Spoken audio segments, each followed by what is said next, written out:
আপনি কি কখনো ভেবেছেন যুক্তরাষ্ট্র নিজে পারমাণবিক শক্তিতে এত শক্তিশালী হওয়া সত্ত্বেও কেন ইরানকে সেই একই শক্তি অর্জন করতে দিতে চায় না?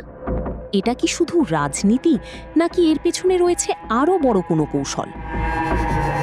চলুন সহজভাবে বিষয়টা বোঝার চেষ্টা করি। পারমাণবিক শক্তি দুইভাবে ব্যবহার করা যায়। একটি শান্তিপূর্ণ কাজে, যেমন বিদ্যুৎ উৎপাদন, আরেকটি হলো পারমাণবিক অস্ত্র তৈরি। সমস্যা হচ্ছে এই দুই প্রযুক্তির মধ্যে পার্থক্য খুব সূক্ষ্ম। একবার একটি দেশ ইউরেনিয়াম সমৃদ্ধ করার ক্ষমতা পেয়ে গেলে সেটিকে অস্ত্রে রূপান্তর করা কঠিন নয়। এই কারণেই বিশ্ব রাজনীতিতে পারমাণবিক প্রযুক্তি একটি অত্যন্ত সংবেদনশীল বিষয়। ইরানের অবস্থান কি? ইরান সবসময় দাবি করে এসেছে যে তাদের পারমাণবিক কর্মসূচি সম্পূর্ণ শান্তিপূর্ণ। তারা বিদ্যুৎ উৎপাদন ও গবেষণার জন্য এটি ব্যবহার করতে চায়।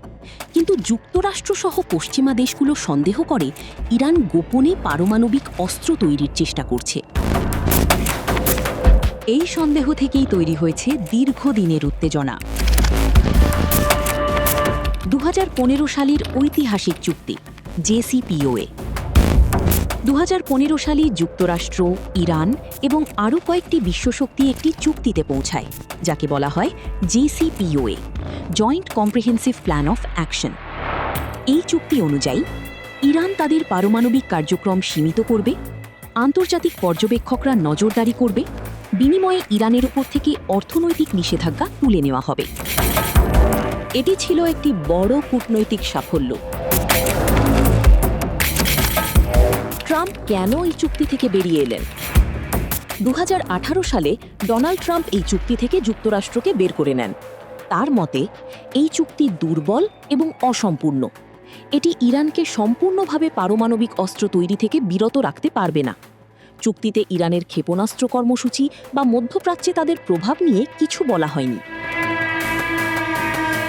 তাই ট্রাম্প ম্যাক্সিমাম প্রেশার নীতি গ্রহণ করেন, অর্থাৎ কঠোর অর্থনৈতিক নিষেধাজ্ঞা আরোপ করেন, যাতে ইরান চাপের মুখে পড়ে। কেন যুক্তরাষ্ট্র ইরানকে পারমাণবিক শক্তিশালী হতে দিতে চায় না? এর পেছনে কয়েকটি গুরুত্বপূর্ণ কারণ রয়েছে। নিরাপত্তা ঝুঁকি। যদি ইরান পারমাণবিক অস্ত্র পায়, তাহলে মধ্যপ্রাচ্যে ক্ষমতার ভারসাম্য বদলে যাবে। ইসরায়েল ও সৌদি আরবের মতো দেশগুলো তখন অস্ত্র তৈরি করতে পারে, যা একটি বিপজ্জনক অস্ত্র প্রতিযোগিতা শুরু করবে। মিত্র দেশগুলোর নিরাপত্তা। যুক্তরাষ্ট্রের ঘনিষ্ঠ মিত্র ইসরায়েল দীর্ঘদিন ধরে ইরানকে একটি বড় হুমকি হিসেবে দেখে, তাই যুক্তরাষ্ট্র ইরানকে শক্তিশালী হতে দিতে চায় না। রাজনৈতিক ও কৌশলগত প্রভাব। ইরান মধ্যপ্রাচ্যে ইতিমধ্যেই একটি প্রভাবশালী দেশ।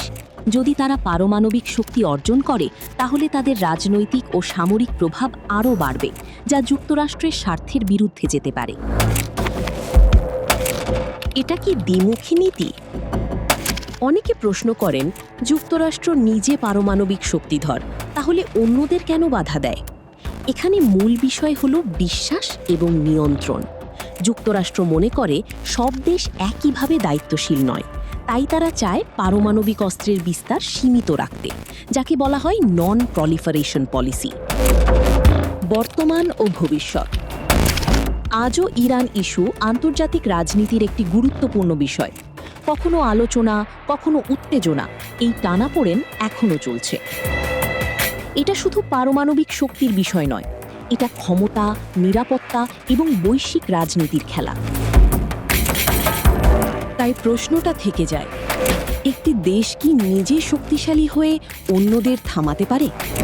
আপনার কি মনে হয়?